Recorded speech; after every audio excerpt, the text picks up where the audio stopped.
কবি নির্মলেন্দু গুণের কাশফুলের কাব্য কবিতাটি বলছি।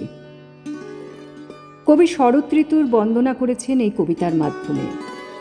শরতে কাশফুল ফোটে এবং কাশবনের এক অসাধারণ রূপ দেখা যায়।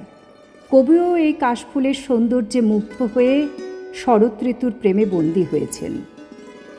ভেবেছিলাম প্রথম যেদিন ফুটবে তোমায় দেখব, তোমার পুষ্পবনের গাথা মনের মতো লিখব। তখন কালো কাজল মেঘ তো ব্যস্ত ছিল ছুটতে, ভেবেছিলাম কদিন আরও যাবে তোমার ফুটতে। সবে তো এই বর্ষা গেল, শরৎ এলো মাত্র, এরই মধ্যে শুভ্র কাশে ভরল তোমার গাত্র। ক্ষেতের আলে, নদীর কূলে, পুকুরের ওই পাড়টায় হঠাৎ দেখি কাশ ফুটেছে বাঁশবনের ওই ধারটায়। আকাশ থেকে মুখ নামিয়ে মাটির দিকে নুয়ে দেখি ভোরের বাতাসে কাশ দুলছে মাটি ছুঁয়ে।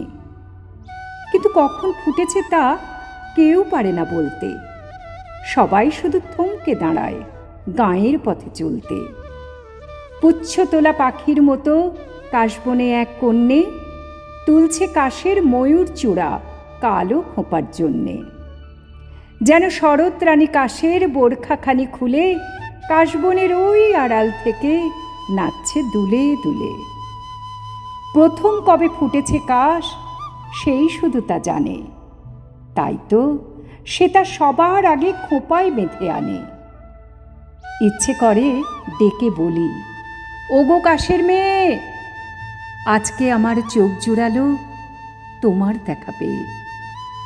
তোমার হাতে বন্দি আমার ভালোবাসার কাশ, তাই তো আমি এই শরতে তোমার কৃতদাস। ভালোবাসার কাব্য শুনে কাশ ঝরেছে যেই, দেখি আমার শরৎ রানী কাশবনে আর নেই।